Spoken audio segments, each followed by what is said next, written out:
everyone. I am Claude Silver, the Chief Heart Officer at Vayner Media, a creative digital agency based in New York, and I take care of over 700 heartbeats. Today on Dov Baron's Leadership and Loyalty show, you're going to learn my secrets in terms of how I take care of people, what I value, and how I bring connection and belonging to our employees. Check it out. Congratulations! You are tuned into Dov Baron's Leadership and Loyalty Show, the #1 podcast for Fortune 500 executives and those who are dedicated to creating a quantum leap in leadership. Your host, Dov Baron, is the founder of FullMontyLeadership.com. He's an executive mentor to leaders like you, a contributing writer for Entrepreneur Magazine, CEO World, and he's been featured on CNN, Fox, CBS, and many other notable sites. Dov Baron is an international business speaker who was named by Inc. magazine as one of the top 100 leadership speakers to hire. Now, over to Dov Baron.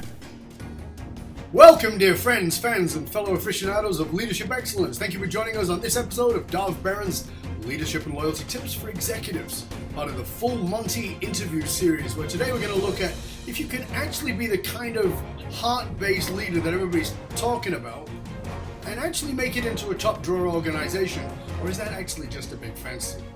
Well, if you're a new listener, new viewer, thank you for joining us. Strap yourself in. We're about to go full Monty. If you're a regular, big thank you to you for making us the #1 podcast globally for Fortune 500 listeners, and we are deeply grateful to Inc.com for citing us as the #1 podcast to make you a better leader. So thank you for sharing the show with everybody you know. Listen, there are over 1 million podcasts out there, quite literally. Thousands of them are focused on either business or leadership, but there's only one show that is focused on the heart and soul of business and leadership. And you're tuned into it right now with me, your host, Dov Baron. Remember, we always need your help in staying relevant, so get yourself over to iTunes. Do it now. Rate, review, and subscribe to the show. Okay, let's strip it down and dive right in. As a leader, whether you're a CEO, someone in the C-suite, a sales leader, entrepreneur, leader in any capacity, you know terms like servant leader, heart-based leader are all making their way into the mainstream conversation of business. But the real question is there really room for being a heart-based leader when it comes to getting into the big time, or is that some sort of trend that's going to fade away? Is there anybody actually doing it? And if there are those companies the ones that will make it to the big time, or are they going to just drift away? Well, stay tuned because you're about to find out. My guest today is Claude Silver. Claude's career spans nearly 20 years at numerous Fortune 50 companies. She's held senior leadership posts at both J. Walter Thompson and Public Is in London. Today, Claude Silver is Vayner Media's inaugural Chief Heart Officer, a first-of-its-kind position created to scale the company's people-first ethos. Please welcome someone willing to show her true colors, and today we shall indeed be rocking the Casbah together with the wonderful and fabulous Claude Silver!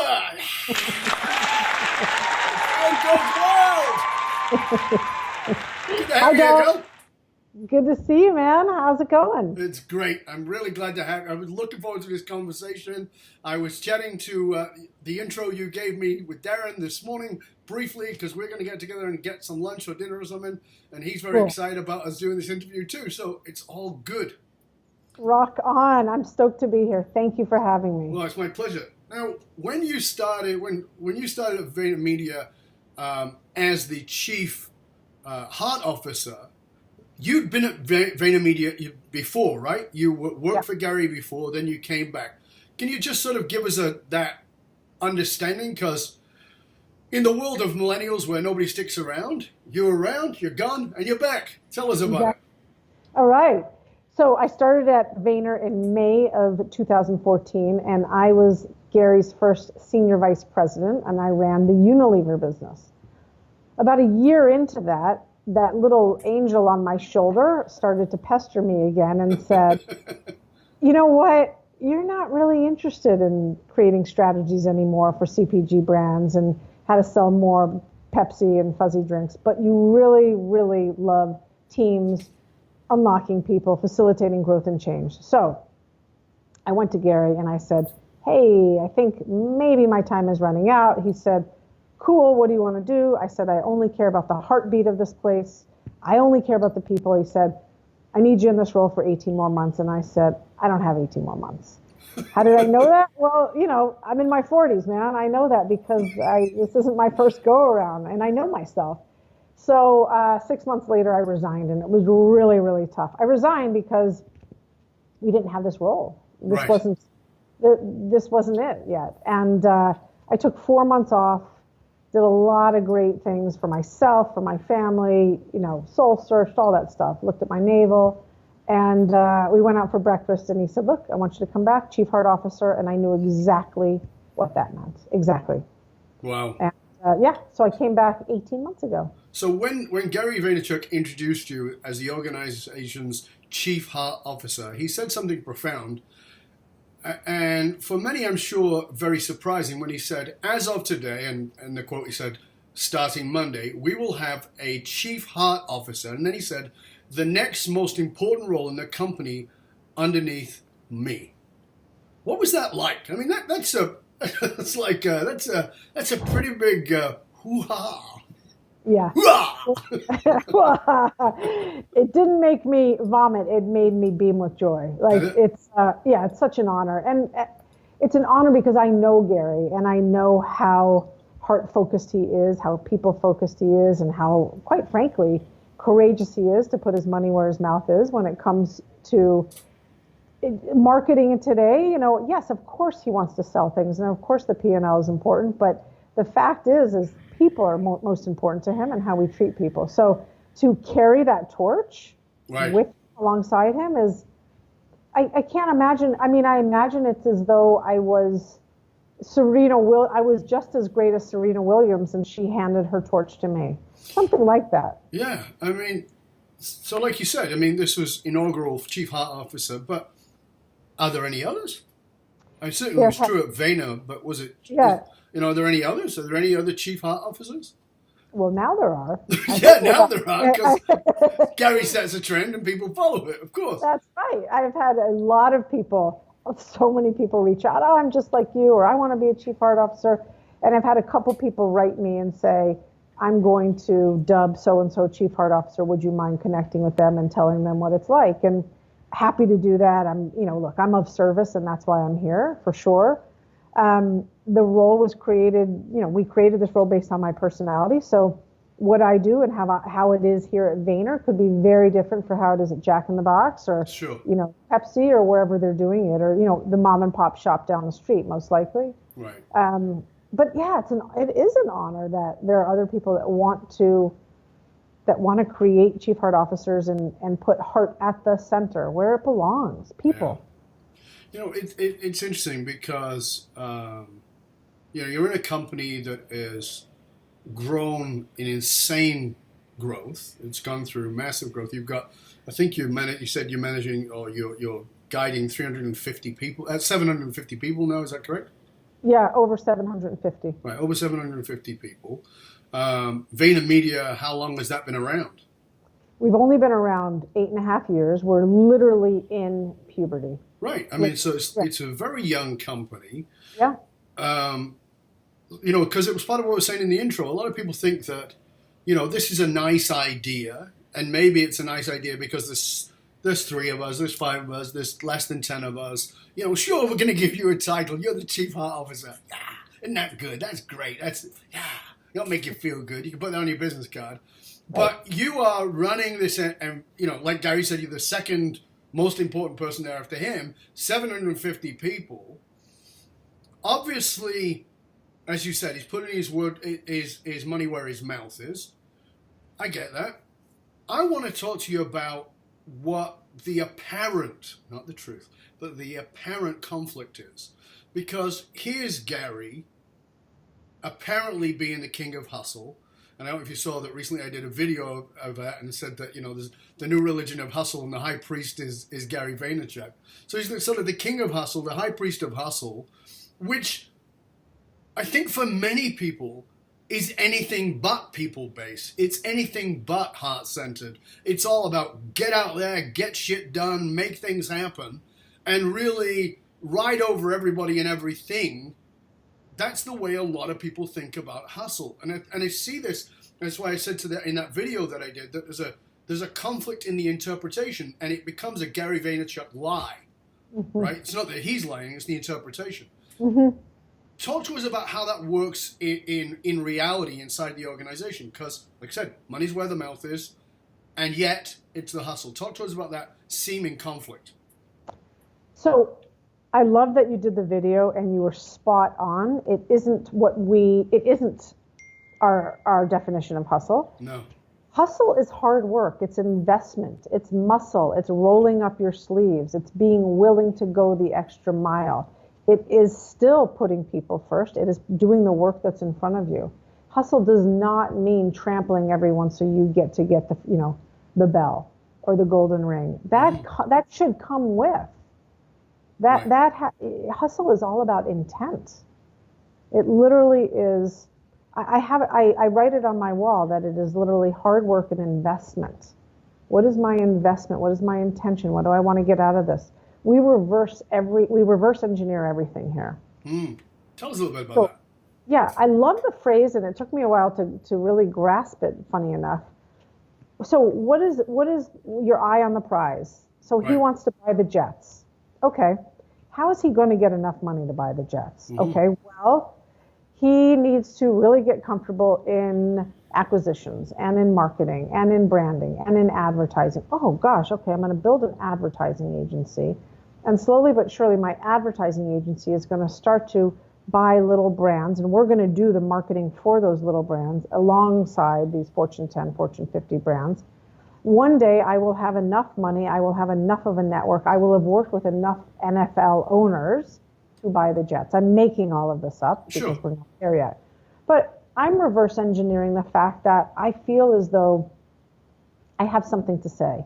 I have something to say when it comes to leadership, culture, empathy, even dealing with PTSD. I feel like I have something to say. So, okay, what do I do? How am I going to get that? If that's what I want to do, I need to make sure I'm speaking to people like you. I need to make sure I am answering every single request that comes in. Right. I need to make sure that my intention, my aim is true, my intention is true, and everything is, for me, for the greater good of achieving that purpose. I don't know if I hope that makes sense. Yeah, it's certainly a very interesting piece, like I said, because I think that people so desperately misunderstand the word hustle. Because one of the things I wrote a long time ago about Gary, way before I ever met you, was that when I asked the question, and I did a recent video on it too, which is, do you know the difference between a workaholic and somebody who is working on purpose? Because they sure as hell look the same. From the outside, they look the same. This person works, 80 hours a week, must be a workaholic. I know because I used to be one. But there's a great distinction in that a workaholic is externally focused, to use Gary's terms, really gives too much of a fuck about everybody else's opinion. And whereas somebody who's living in their purpose has no fucks to give. Like, this is what I do. This is what it is. And this work, and this is one of the things I love, and you and I talked about this off air, which is that one of the things I love about millennials. They're looking for work-life balance, but in a very different way than baby boomers were, in that they understand work-life balance isn't about time off. It isn't about, I have to leave at 5. It's about my life has to feel balanced. That's why I want to do meaningful work. The balance is that I'm doing something that actually matters. And that to me is what the tie-in with the hustle thing is. Yeah. Also, I think it's energy management. Yes. So forget time management. I want you to be able to manage your time and get your energy management. How are you managing your energy today? Because that will in turn help just benefit you. If you are managing if you have to get this creative deck done or this piece of copy done, give yourself a milestone. Take 10 minutes off and go look at Instagram after you complete the task. Yes. Go walk around the block. Go get a sip of whatever it is, but manage your energy. That is your responsibility. Right. And I can teach that. I can remind people of it, but that rolls into what hustle is all about. being mindful and purposeful about work, about what it is that your intent is. And I agree with you. For me, I would be doing this no matter what. This is who I've always been. So is it work? Okay, sometimes. Is it an extra long? Yeah. Do I want to get out of here a little bit sooner so I can get dinner? Yeah. Sure. It just is. I would be doing the same thing. I love it. It's my purpose. Yeah, I love that. One of the things that you speak about in your work and what it is you believe in deeply is look, having your team, the people you work with, the people you guide, understand the difference between values and strengths and skills. Walk our listeners, our viewers through some of that. So, because I think that this is, again, it's another thing that people get very confused about, because I think it gets very muddled. And I think it's very clear if you understand what it is. So walk us through it a little bit, if you would, Claude. Yeah, I'd love to. So I'm very specific about my thoughts on values. Values to me, I don't believe values stand up in water unless they are actionable and you can habitually live them. So, I fully agree. Right? I can put on the wall right here, empathy. Great. It's just a word. If no one is practicing empathy and I can't feel it, touch it, smell it, taste it, we ain't empathetic. No. Values have to be actionable. That is tried and true. Absolutely. And that's personal values too. If I value integrity, if I value communication, I better know how to communicate and I better know how to be able to listen. Well, let's just stop there before we go into the other stuff, because in the work that I do when I go into a company, they'll often say, well, we're a values-based company. Yeah. And cool. You have a mission statement as well, and who gives a shit about that? I don't care. It doesn't really tell me anything. You say, okay, tell me a value. So they tell me one. And they'll say something like innovation. I say, what was the last thing you innovated? Right. And they'll tell me something. It's like, that wasn't an innovation, that was a tweak. It's not an innovation. Innovation is different than tweaks. Those are different things. Or they'll say, one of our values is our people. Well, what does that mean? Mm-hmm. And so for me, even because I do this work, as you know, I do it not only with a company, but I do it with the leaders in the company. So I would do it with Gary, I would do it with you, I would do it with everybody in the executive team, then we do it by the company. And so, one of the things I say is that, okay, tell me the number one value. Tell me, I say, okay, what is your level of time and energy put into that? Because you can't tell me your highest value is family when you're not with them. And you go, oh no, I make sure I have this day and that day and I don't take phone calls. And I go, that's great. Are you with them? Yes, I'm with them. No. Are you present? Right. Because that's what you're saying about actionable values. And I think that so often that is missed. You can't say this is my value and then be incongruent with where your energy is, with where your presence is, with where your focus is for that period of time. And I love that you're bringing that home. Yeah, thank you. The fact is you can be, but you will be in dysfunction. You can be, and you will be off balance. You can be, and you will break. Yes. But why would you want to do that? We have almost 800 people here. I don't want them to break. I want them to feel nourished daily. I want them to feel like they have purpose daily, that they are achieving something daily, that they belong daily, that they are successful daily. Did they have to think a little bit and put some hard work into it? Yeah, cool. That's what I want them to have happen to them daily. And that means that we have to have integrity around what it is we say we are. Period. Yeah. And I think this is the other thing that I like, and I do this with companies, and it sounds like you guys do it too, which is finding out about an alignment of values. Because I think very often HR interviews people and see if they're qualified, which is great, but is there an alignment of values? And one of the things I guide HR around this is don't tell them yours. Because guess what? Yeah. Well, in our company, we really value integrity. What about you? Oh, yeah, integrity is really important to me. What am I going to say? No, I hate integrity? Yeah. Isn't that called leading the witness?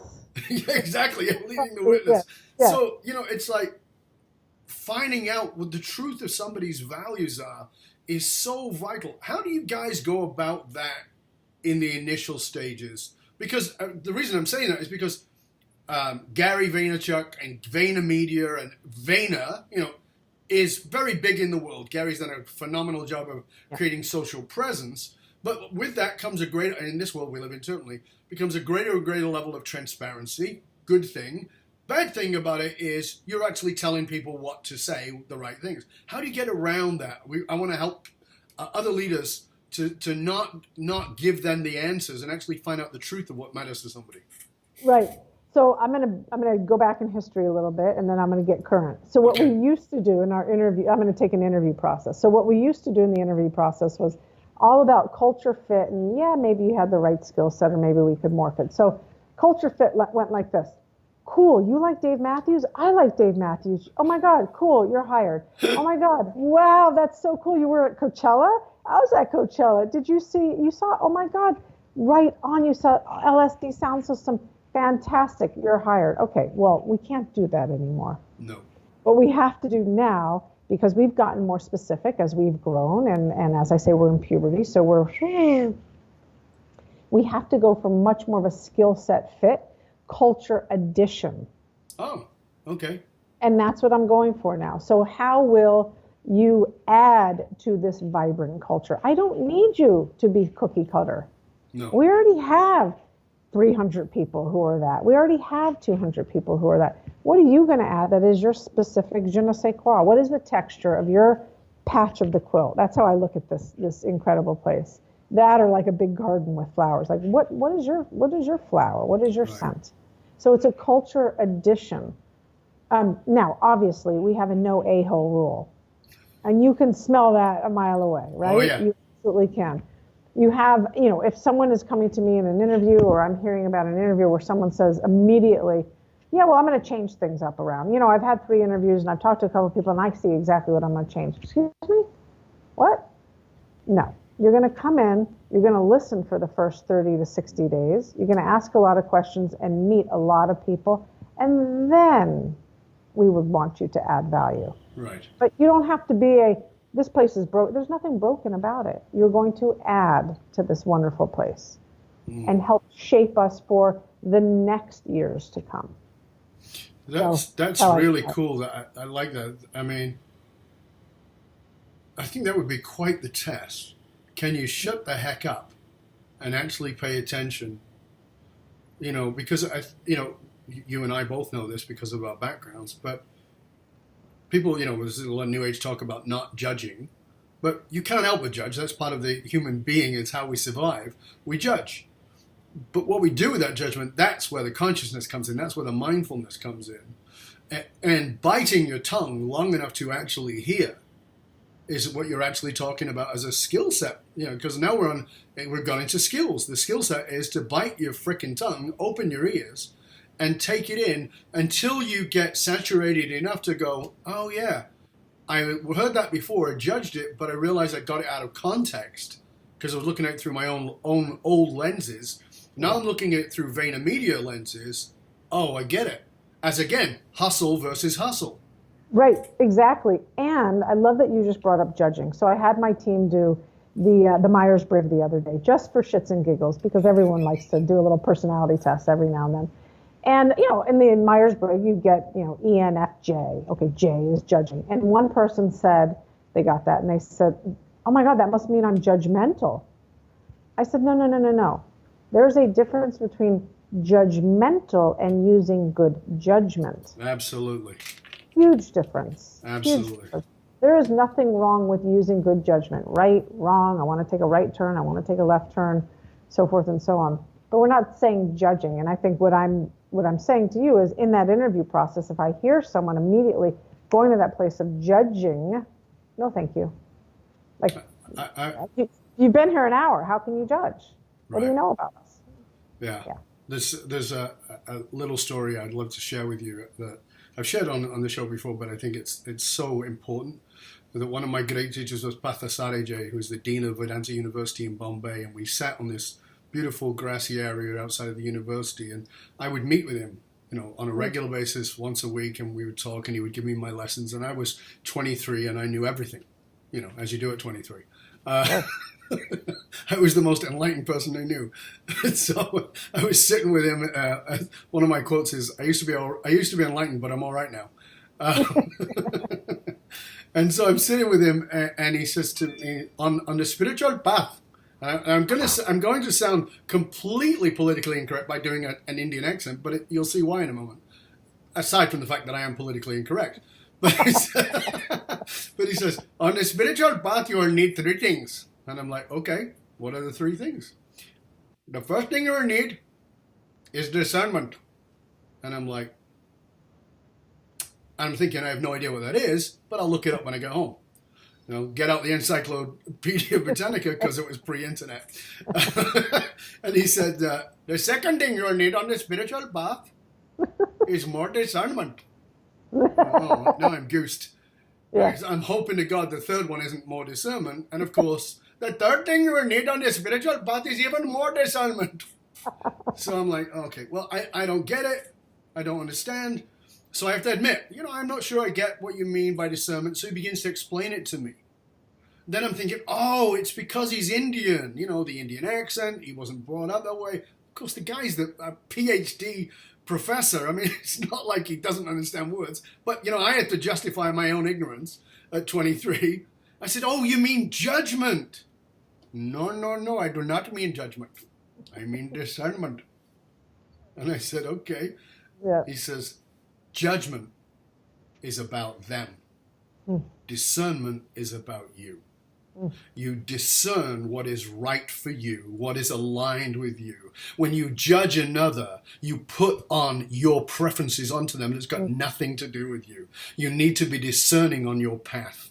And I was like, that was a turning point in my personal growth, my personal development, and allowed me to get rid of a lot of, not by any stroke all of it, but a good deal of my ego, and understand that, yes, I am going to judge, but I don't have to let that out of my mouth.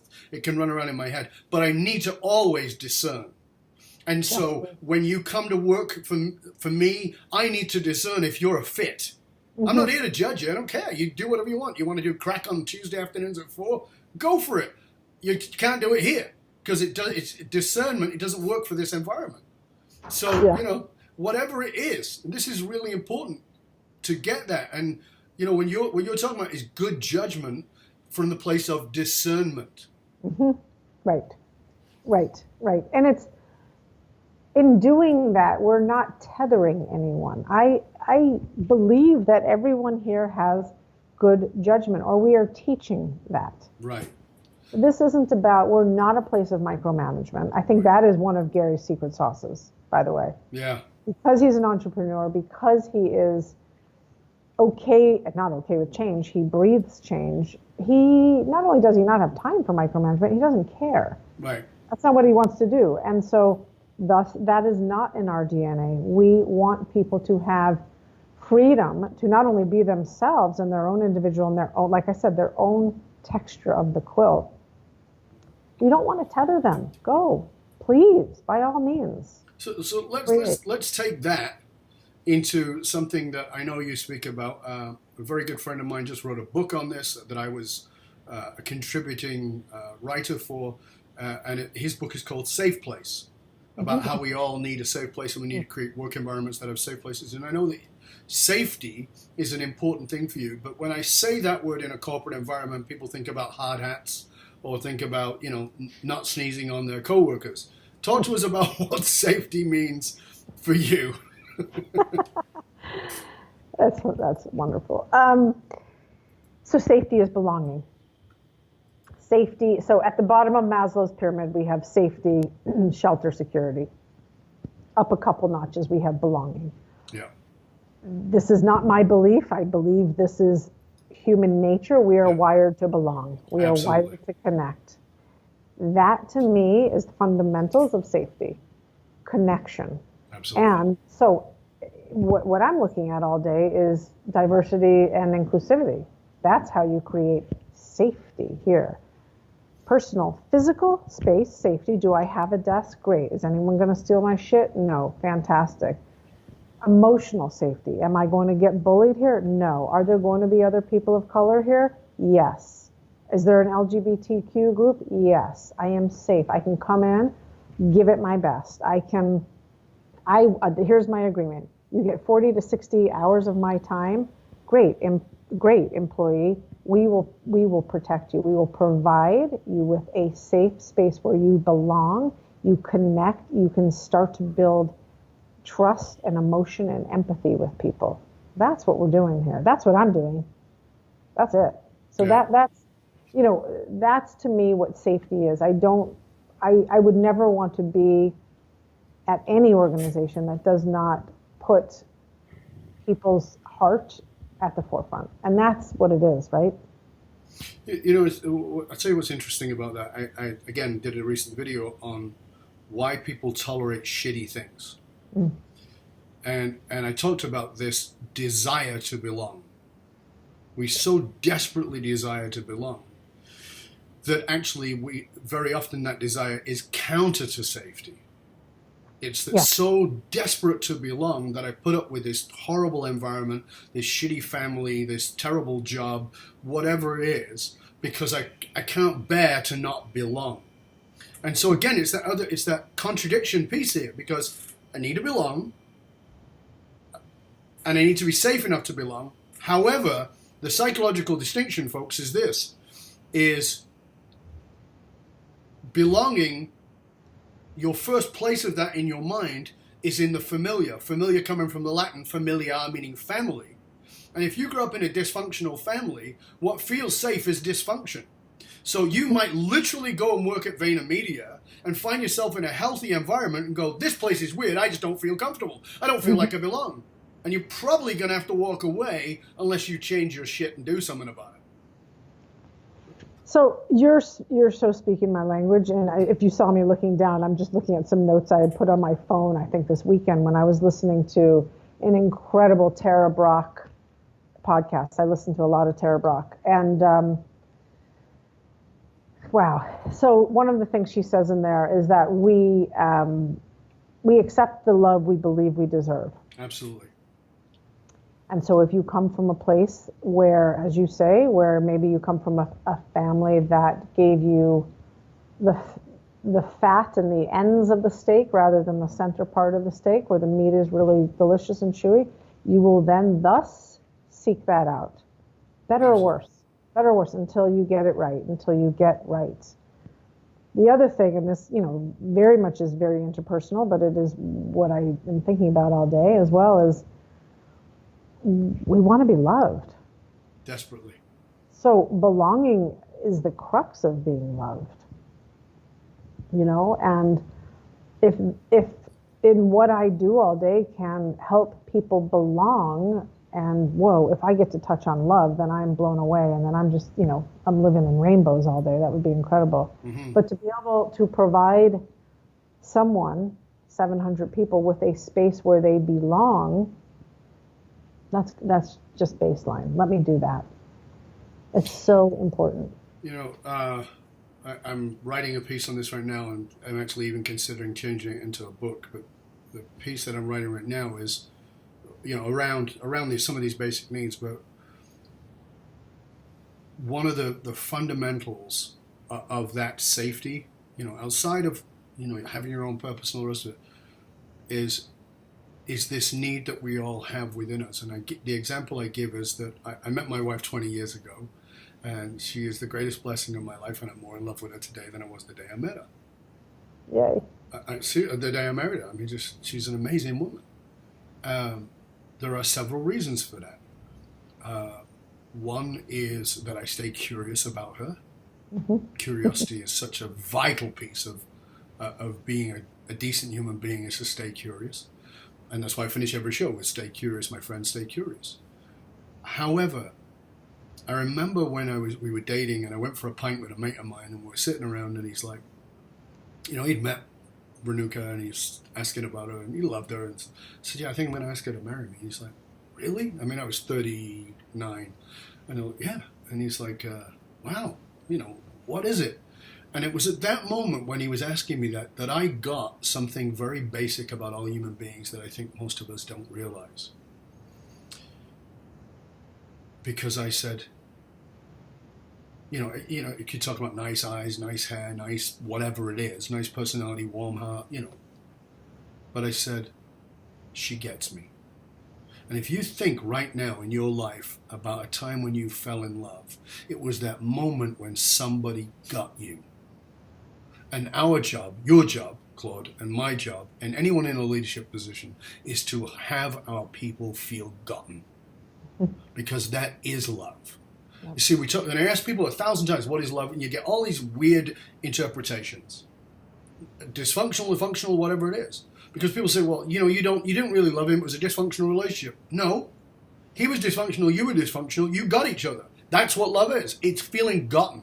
And as a heart officer, as I call it, a CRO, Chief Relationship Officer, as being the person who is leading people, it is our job to get people, to have them feel gotten in whatever it is. Because as you said, I believe this about people. You said it about Vayner Media. We're not broken. But that's hard to remember when everything around us has told us we're incomplete. Mm-hmm. You're not quite there because you don't have a Bentley. You're not quite there because you don't own the jets. You're not quite there because your boobs are not big enough. You're not tall enough. Your eyes are not sparkly enough. You've got wrinkles around your eyes. You've got stretch marks around your butt. Whatever it is, there's something that's not complete. And so you start to feel like you're not enough. But to have somebody get you, mm-hmm. Wow. That to me is where you create real safety. Because actually, if I've got somebody in front of me who came from that dysfunction and I get them, I now have the power to assist them moving away from dysfunction. Mm-hmm. But if I don't get them, I'm just like, well, I just don't get that. What are you talking about? Why would you put up with that shit? Mm-hmm. That's huge. That is huge. The two things that came to mind when you were speaking, and I love that. I love what you just said about you get them. Like, she gets me. That's exactly right. So hearts were meant to open. Hearts are not meant to close. There are 700 plus hearts here that all want to open. Right. So I have the good fortune, Gary has the good fortune of getting them. And I really mean that. I mean, it takes my breath away even to say that. It's beautiful. It's really divine. And I was at this summit the other day, this culture summit, and I was able to share what we do here. How do we scale? Gary can't touch 780 people all day. I can't touch 780. My team can't touch 780. But this type of conversation, this type of safety, this type of getting them, if I can give that to 10 people, 20 people a day, and they go sit down at their seat and they feel jazzed and alive and unshakable, then I've just scaled myself. Absolutely. That's the magic. That's what we do. And so cynicism is our kryptonite here. We just don't do well with cynicism because of that point. Yeah. Because of that point, we are scaling positivity and optimism. And you see Gary's content all day. We are scaling the belief in you. That's my job.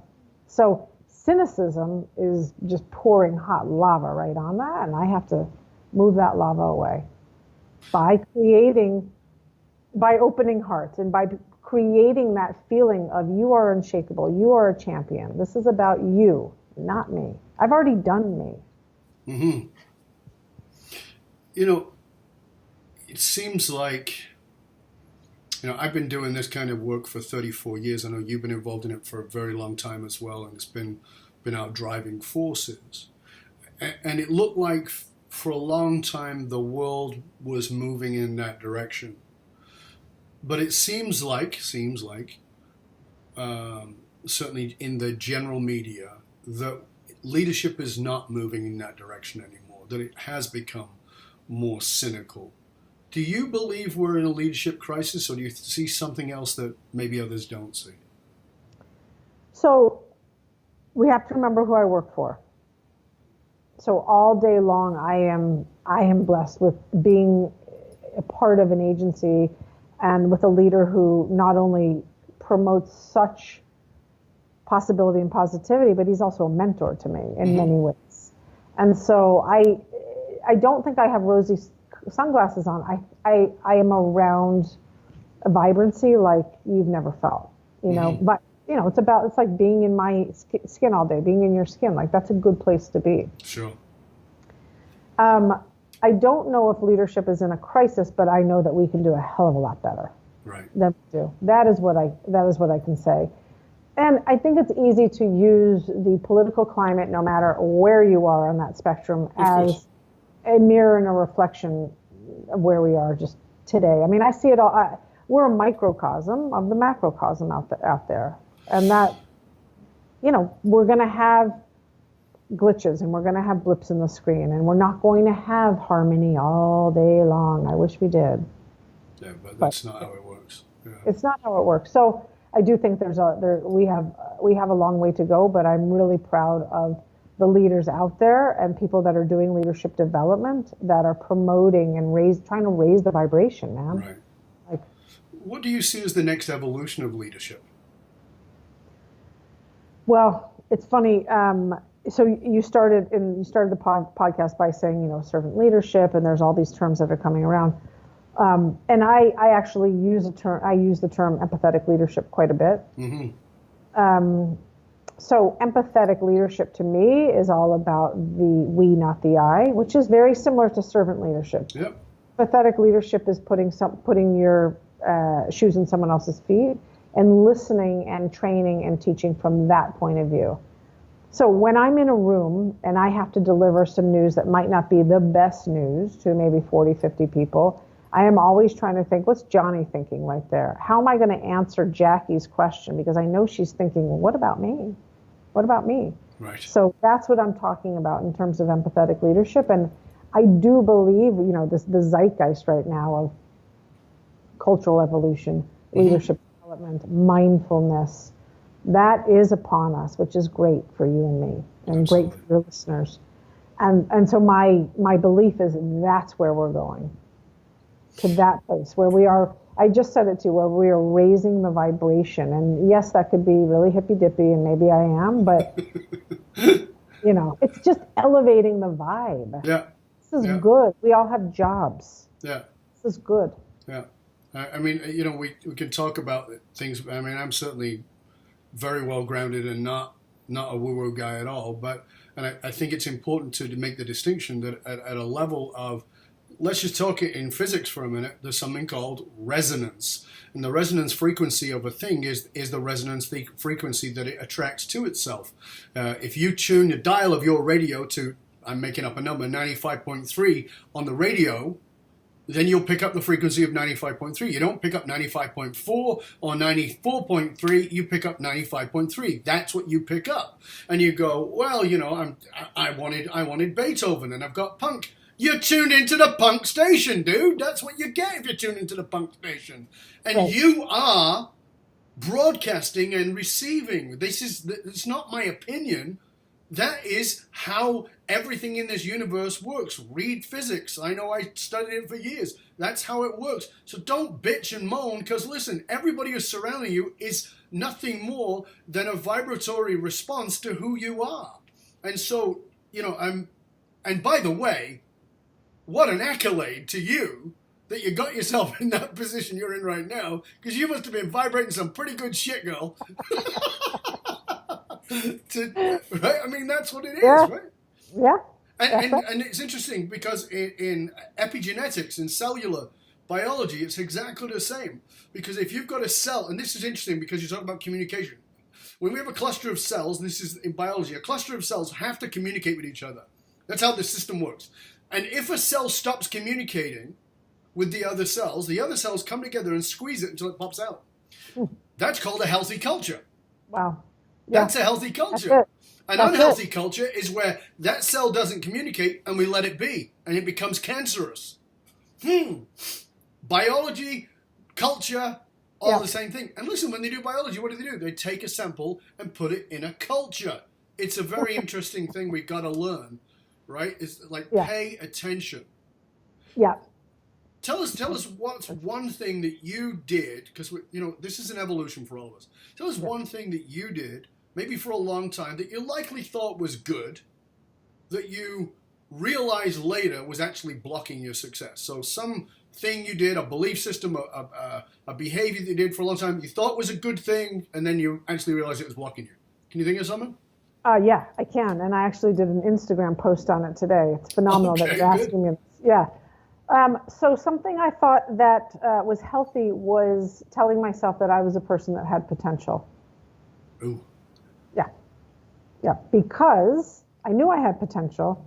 I thought it would be way too hubristic of me to allow that thought in, that I really could be me.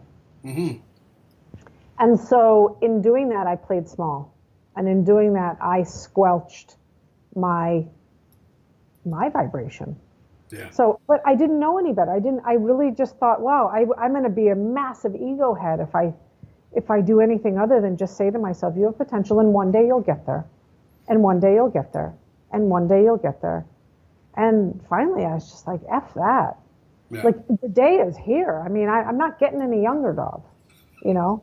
Yeah, I mean, no, you know, so the day is here and life is short. And I just, I'm going to tell you what, do you mind if I read my Instagram post real quick? Please do. That'd be great. Cool. So I said, seduce your creative soul today. That's my Instagram post today. Beautiful. And then I said, this means different things to different people. That's great. Get after it, whatever the it is. I spent many, many years thinking, and not doing. Just sitting in the guise of potential. Lesson learned and not how I want to use my time. Get after it.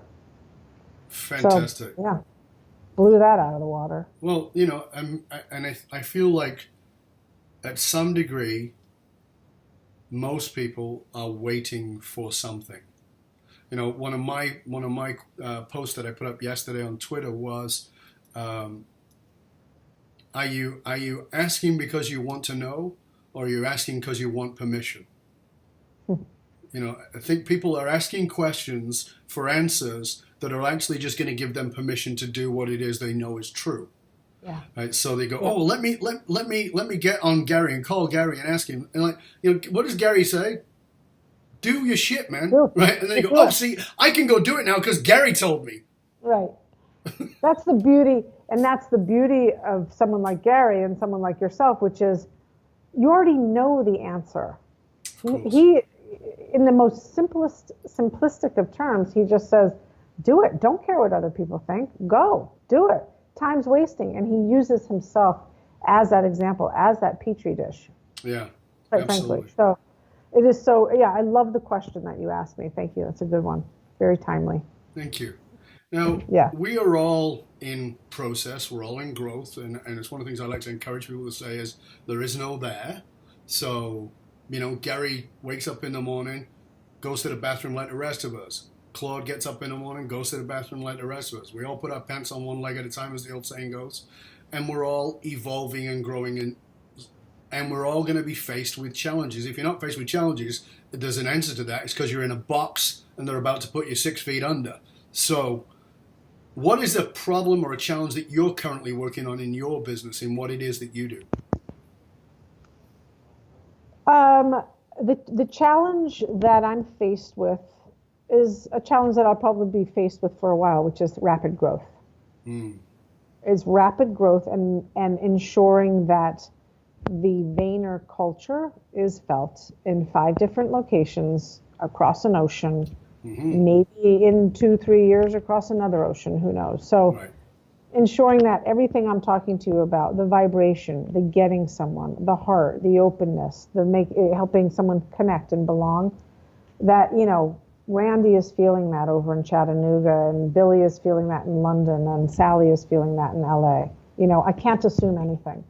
And so that's where the scaliness really, really has to be a fine-tuned instrument. Not micromanaged. No. It needs to be, I have to have precision with it. Because these are people. These are people. Yeah. It's their lives. Yeah.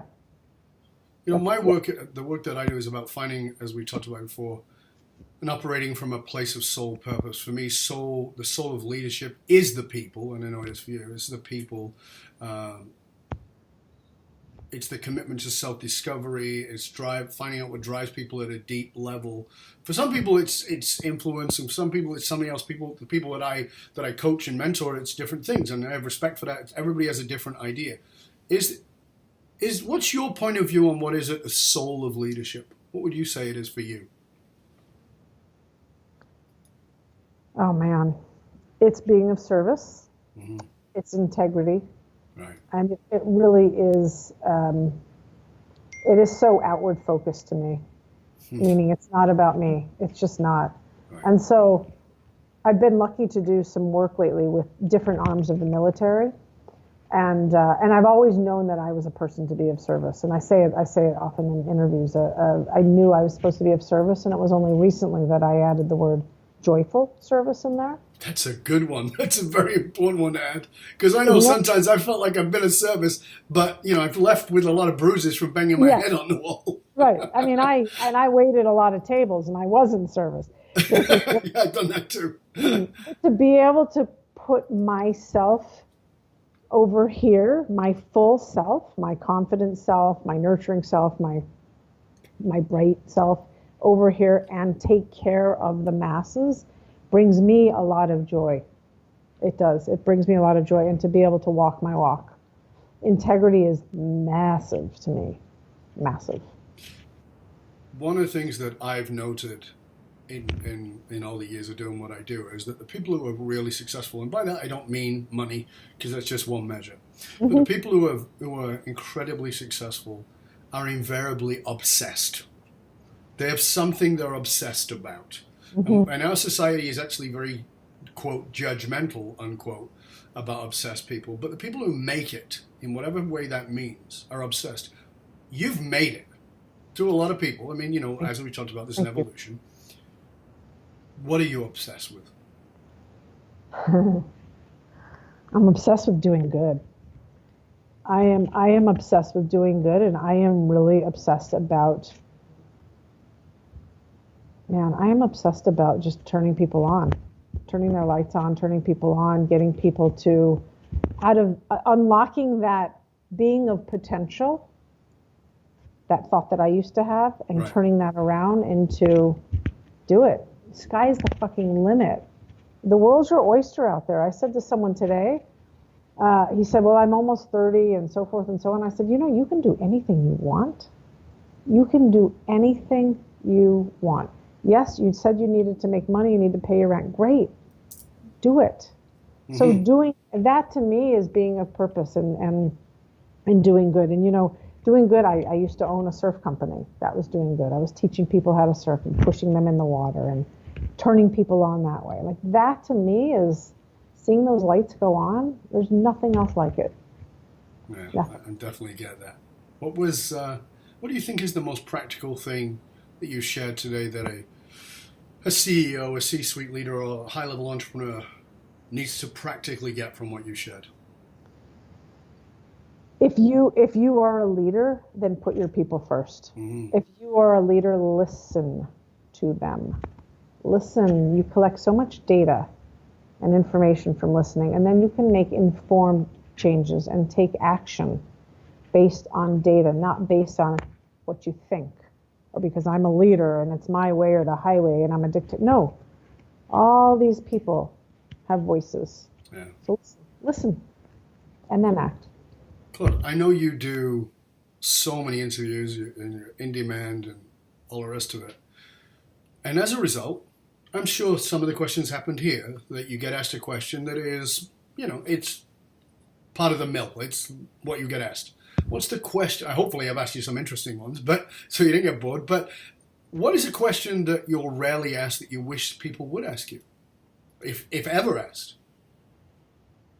I actually think, first of all, you haven't asked me any repetitive questions today. Well, that's good on you.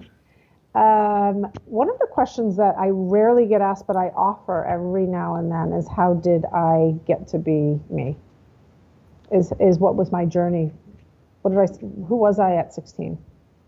Those types of things. And I think that's fascinating for people. Give us a little insight. Oh man, that was leading the witness. Oh, absolutely.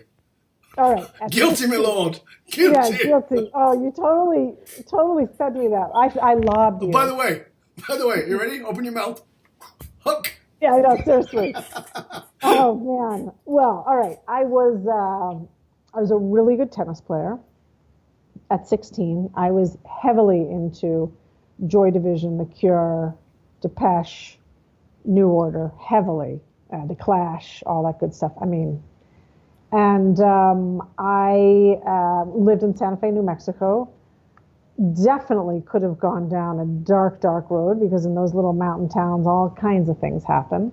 So did my fair share of getting into trouble and dabbling in this and that and all the rest. And I was really trying to figure me out, man. I was not a great student. I could memorize lyrics. I could memorize This Is the End by the Doors and then write a paper on it. But unlike you, I know nothing about physics or biology. So I struggled in school, and sports gave me a lot of confidence and my friend group. And the voice of Robert Smith carried me through. The voice of Robert Smith. You know what? I bet people are like, was that a philosopher? I know. Who was Robert Smith?